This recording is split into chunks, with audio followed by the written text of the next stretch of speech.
Pak Nur Hasim, kemarin kan kita sudah bincang-bincang tentang supervisi jelas ya Pak ya. Nah, terus persiapan Pak Nur Hasim bagaimana? Sudah siap betul untuk hari Sabtu besok? Insya Allah siap. Ya, baik. Terus kalau boleh tahu nih Pak, materi yang akan disampaikan besok apa ya? Oh iya, terima kasih. Kebetulan untuk materi yang akan datang, kami sudah mempersiapkan bab 2 yang dalam pertemuan pertama, yaitu tentang bab keduanya iman kepada Rasul atau Nabi. Itu dalam pertemuan pertama, karena materi ini ada 3 pertemuan. Jadi temanya adalah iman kepada Nabi dan Rasul, begitu ya Pak? Iya, ya? iya. Terus tujuan pembelajaran yang ingin dicapai apa ya Pak? Kalau melihat dari materi iman kepada Rasul atau Nabi bab 2, dalam pertemuan yang pertama itu tujuan dari pembelajaran yaitu agar siswa atau peserta didik itu bisa mengidentifikasi tentang dalil nakli iman kepada Nabi dan Rasul. Yang kedua juga mengidentifikasi tentang pengertiannya iman kepada Nabi dan Rasul. Itu tujuan pembelajaran di pertemuan pertama juga kedua. Ya, terus apa yang akan dikembangkan Pak dari tujuan itu? Kami sudah mempunyai rencana dalam mengembangkannya, yaitu iman kepada Nabi dan Rasul dengan mempraktekkan dalam kehidupan sehari-hari agar anak tahu persis dan bisa menapaktilasnya sejarah-sejarah Nabi dan Rasul. Ya, dalam kehidupan sehari-hari tentunya. Ya, bisa dipraktekkan ya. Iya, baik di rumah maupun di sekolah maupun di masyarakat. Ya, baik. Terus strategi yang dipersiapkan apa Pak?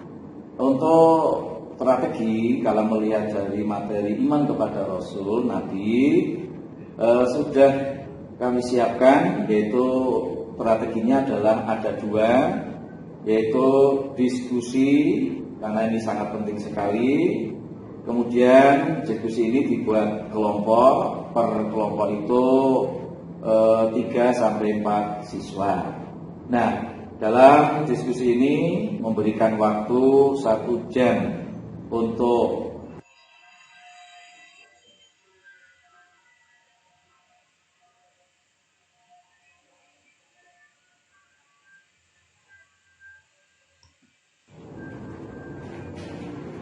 Assalamualaikum Pak Nur Hasim.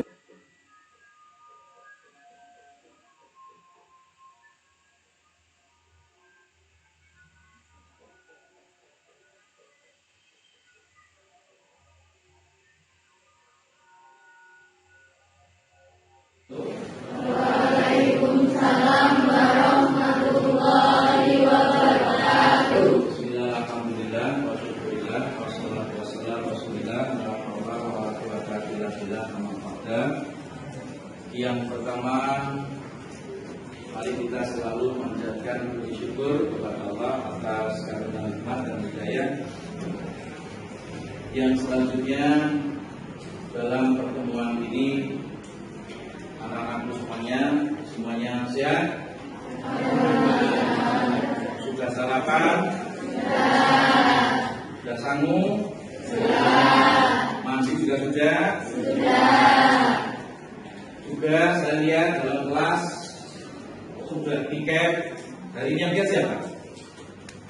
Ya, oke, juga sudah selesai, semuanya bersih, rajin. Karena dalam agama al-mar'atu minal.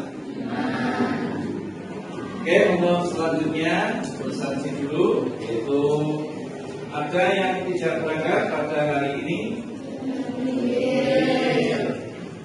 Baik, ya bersaksi dulu, ambil kata tulisannya dulu. Oke, yaitu kita dalam pertemuan yang keempat, Afwan Reskiel, Aisyah Nurani, oh, ya, Anaya, yaitu ingat materi kita pada pertemuan hari ini adalah mempelajari bab 2. Kemarin sudah bab 1, sudah selesai dalam 3 pembelajaran. Kemudian yang sekarang tentang beriman kepada Rasul Allah. Sebelum kita belajar beriman kepada Rasulullah, tentu ada tujuan pembelajaran. Yang pertama, apa Mas? Tujuan pembelajarannya Mas? Ya, yang pertama mengidentifikasi dalil Nabi tentang Nabi dan Rasul sebagai utusan Allah. Yang kedua,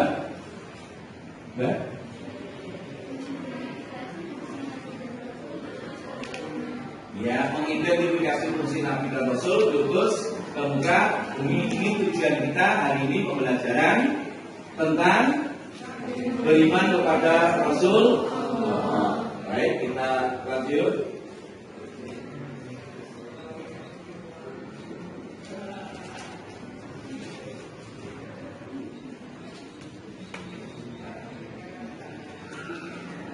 Nah, kita lihat kedua tentang pertemuan ke-1. Nah, ini gambar apa kira-kira ini? Sedang apa? Belajar. Ya kan? Ada kelompok 1, kelompok 2. Tapi kalau kita melihat gambar di situ, apa yang terjadi keanehan di dalam pembelajaran?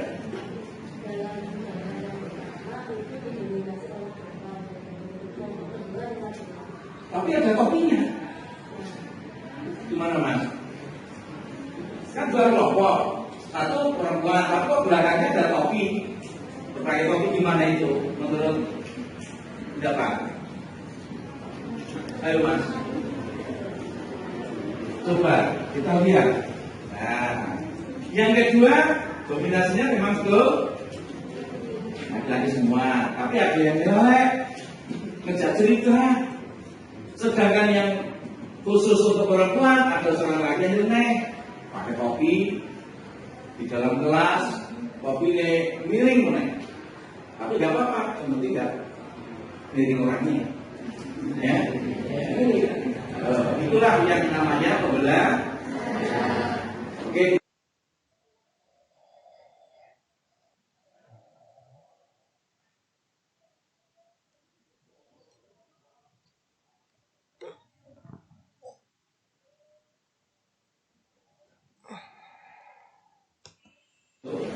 Waalaikumsalam warahmatullahi wabarakatuh.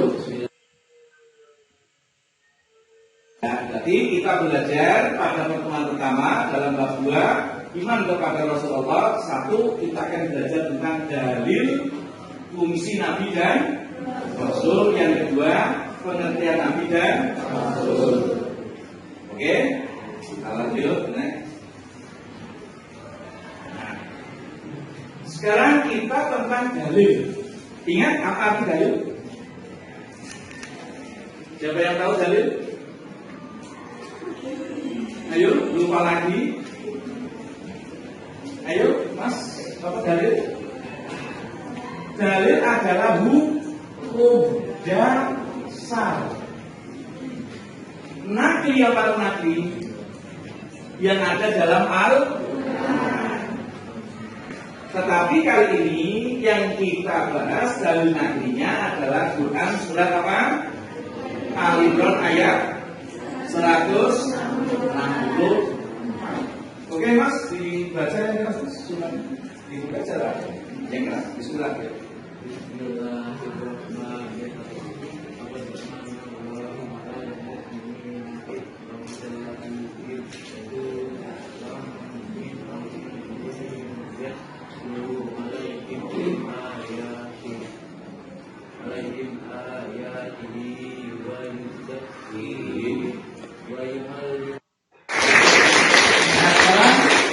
Artinya, ya Mas paling belakang Mas, yang keras artinya.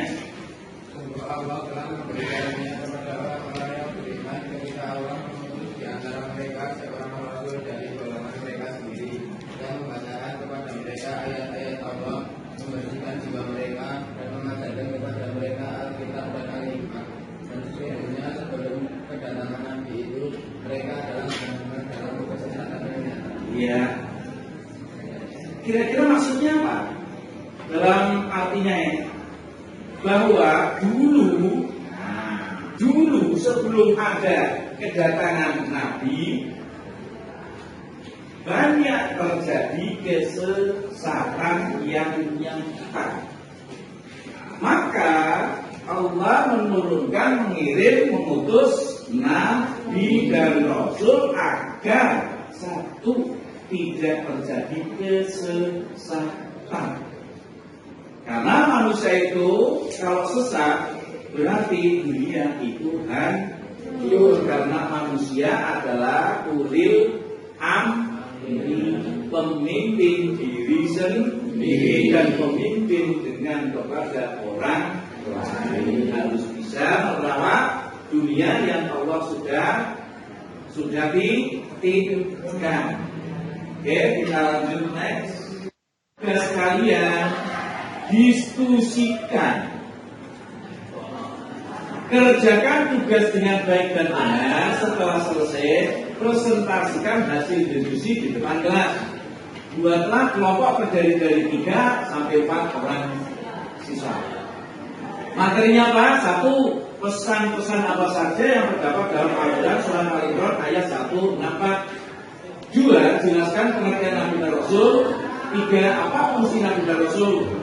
4. Terkait dengan Quran Al-Imran ayat 1-4 tersebut, bandingkan keadaan kehidupan manusia sebelum ada Nabi Rasul dan sesudah ada Nabi dan Rasul diutus ke muka bumi. Oke, 1 jam yang akan datang diskusikan, nanti setelah itu 1 jam lagi presentasikan. Silakan dibuat kelompok, berhadapan saja untuk berkelompok. Ya, silakan. Ya, nah, 2 meja. Nah, pakai lembar apa aja? Ya, lembar kertas. Oke, Mas, silakan datang, Bapak. Ya, dibuat kelompok maksimal 4. Ya. Beragam sana nanti kok. Boleh. Urusannya dibalik.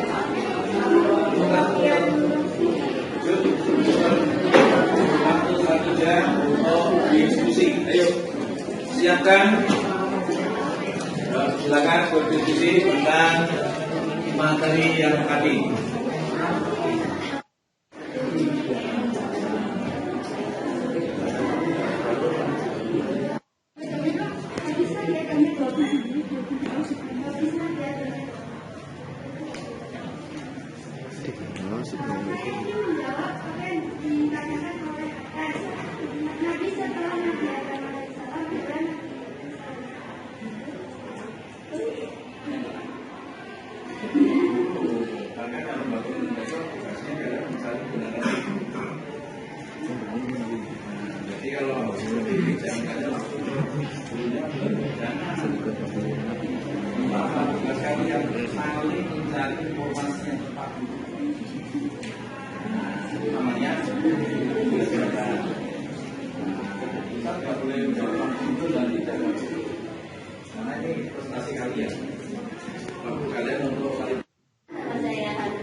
Salah satu fungsi Nabi ialah memberi kabar gembira. Nah, saya tolong sebutkan contoh dari kabar gembira tersebut.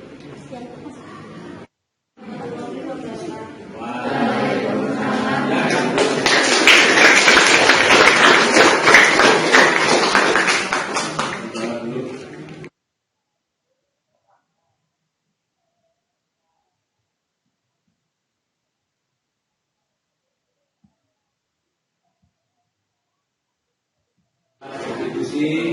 yaitu tentang iman kepada Rasul Allah. Dengan demikian, nanti kalau ada kekurangan tentang jawaban-jawaban, silakan untuk mencari baik di rumah dengan cara membrowsing atau mencari buku-buku referensi yang ada di perpustakaan. Oke, untuk selanjutnya terakhir penutup sebelum kita tutup refleksi setelah kita mempelajari dan berdiskusi. Nah, apa kira-kira pendapatmu, Mas, pendapat Anda setelah kita belajar tentang iman kepada Rasul pada pertemuan pertama? Yuk, yang keras, berdiri. Sangat seru dan bisa menambah wawasan tentang sebuah pengetahuan iman kepada Rasul. Oke. Satu lagi, Mbak. Menurut pendapat saya, dengan presentasi ini menambah ilmu pengetahuan saya tentang ajaran agama Islam dan juga pengetahuan tentang Rasul dan Nabi, dan lebih menyenangkan dan juga Oke, kasih Bos. Terima kasih. Saya baik mengatakan dalam kalian bahwa kita belajar tentang iman kepada Rasul. Tentu kita setelah belajar yang sesuai dengan tujuan pembelajaran, paling tidak kita bisa mengamalkan dalam kehidupan sehari-hari. Untuk selanjutnya tugas yang akan datang yaitu kalian adalah, nah ini tugas di rumah, carilah data dan informasi mengenai sikap teman-teman sekelasmu dalam mengidentifikasi fungsi dan tugas Nabi. Tugas pada pertemuan yang datang ini harus sudah selesai, kita bahas bareng-bareng, karena pertemuan yang datang lagi kita tetap masih dalam bab 2, tetapi pertemuan yang ya mungkin ini saja materi. Alhamdulillah sudah pertemuan yang pertama, bab 2 kita selesai dengan berjalan baik, lancar, tidak ada hal-hal apapun. Untuk itu mari kita ucapkan dengan bacaan kalimat tahmid. Alhamdulillahirabbil alamin. Kurang lebihnya mohon maaf. Assalamualaikum warahmatullahi wabarakatuh. Waalaikumsalam warahmatullahi wabarakatuh.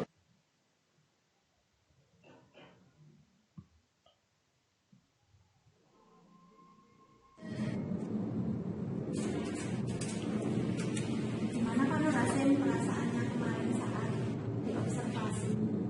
Ya, saya pribadi senang kalau diobservasi karena bisa memotivasi ke anak khususnya, karena anak-anak itu perlu motivasi berbagai macam cara. Mungkin anak itu dalam pembelajaran bila dihubungi atau diobservasi atau dilihat sama orang mungkin diantaranya kepala sekolah atau mungkin guru yang favoritnya kan anak itu menjadi mendapat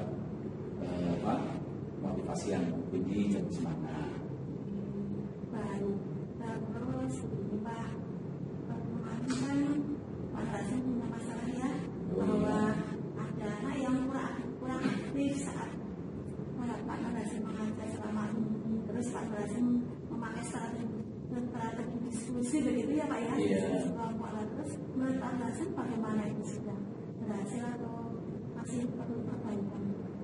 Ya, kalau masalah pembelajaran diskusi kelompok, kalau yang dinamakan berhasil atau belum, kalau dikatakan menurut saya itu nggak ada yang namanya pembelajaran seketika itu berhasil. Perlu adanya perbaikan, tentu ada kekurangan. Yang namanya sifat anak-anak itu dalam menerima pembelajaran pasti tidak beda. Perlu perbaikan, belum puas kalau menurut dari hal yang kita alami, kita mampu. Kalau menurut Pak Hasim langkah selanjutnya bagaimana untuk mengatasi hal seperti itu? Nah, untuk langkah-langkahnya memang kalau saya sendiri ada beberapa metode maka yang harus saya laksanakan. Tapi saya juga melihat dari sisi yang lain, diantaranya intake anak-anak, karena ini kita kelas 7, itu kan intake-nya kan diawali dari SD, masih ada pembawaan sifat ke SD-an, maka perlu teknik-teknik yang lain mungkin dengan cara kita pembelajarannya yaitu bersifat yang jigsaw atau apa, itu sangat penting, saling penilaian, saling mengisi dalam bermain, dalam belajar. Terus kalau ada SPG-nya nggak ada Pak? besok yang akan datang?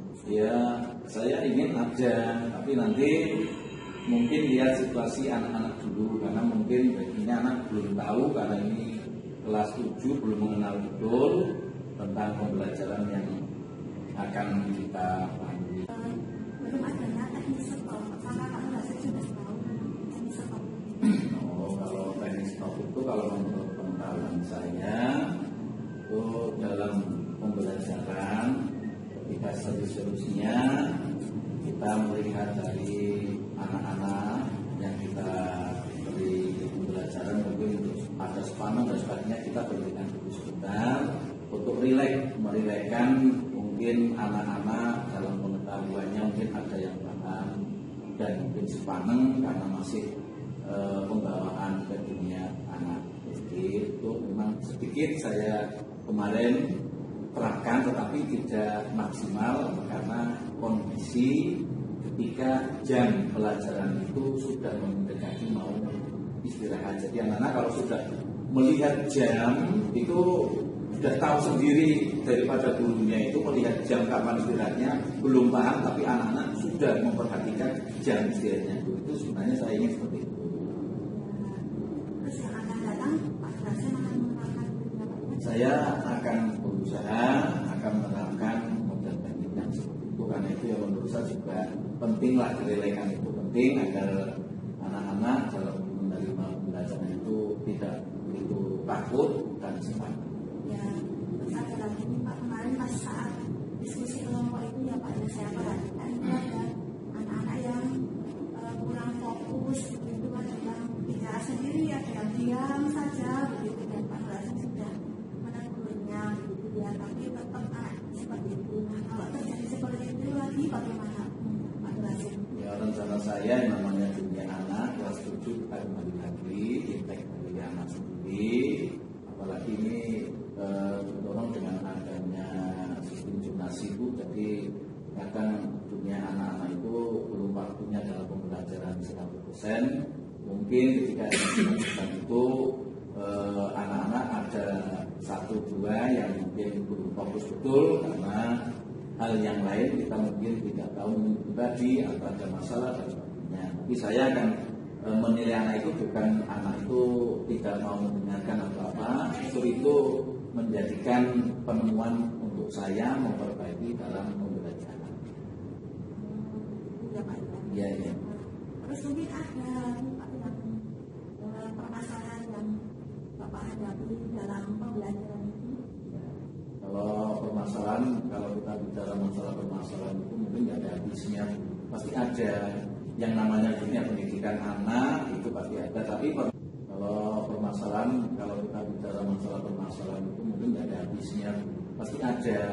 Yang namanya dunia pendidikan anak itu pasti ada, tapi permasalahan ini yang paling banyak itu anak-anak sekarang sudah lebih pandai dalam teknologi. Kalau diberi pelajaran itu sudah kayaknya sudah tahu sebelum kita beri pelajaran, karena pentingnya teknologi sehingga anak pandai teknologi, tapi dalam pengarahannya dalam dunia pembelajaran itu kurang. Karena dampak Teknologi ya, itu. siswa Iya. selalu tahu lebih dahulu begitu. Iya. Nah, terus kalau menurut Pak Nurhasin dalam mengatasi masalah seperti itu, teknologi bagaimana? Ya, kalau saya anak-anak kalau bisa mengatasi saat semacam itu, jangan sampai anak itu misalkan dalam pembelajaran itu membawa HP.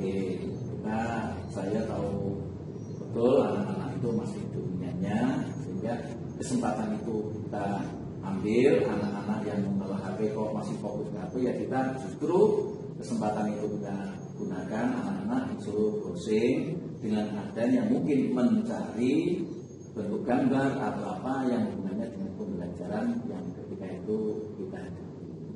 Luar biasa sekali. Ya, seperti itu. Kita harus mengikuti perkembangan zaman Iya, yang ada saat ini iya. ya Pak Nurhasin ya. Ada lagi Pak Nurhasin?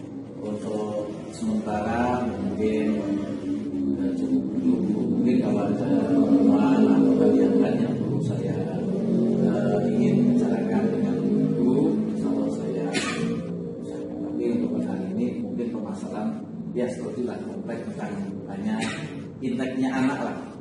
pembawaan yang dari tingkat SD ke tingkat SMP masih dalam hal masih permainannya perlu sekali berbagi, apalagi yang sekarang model pembelajaran kurikulum Merdeka itu sebenarnya sudah bagus di dunia anak, karena anak maunya apa, bagaimana kita seorang guru pamong itu harus bisa mengikuti anak supaya anak itu puas dalam pembelajaran, menemukan jati diri pertimbangannya sendiri.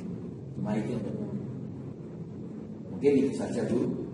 Saya juga mohon maaf mengganggu dan terima kasih waktunya yang diberi kesempatan oleh Ibu untuk bisa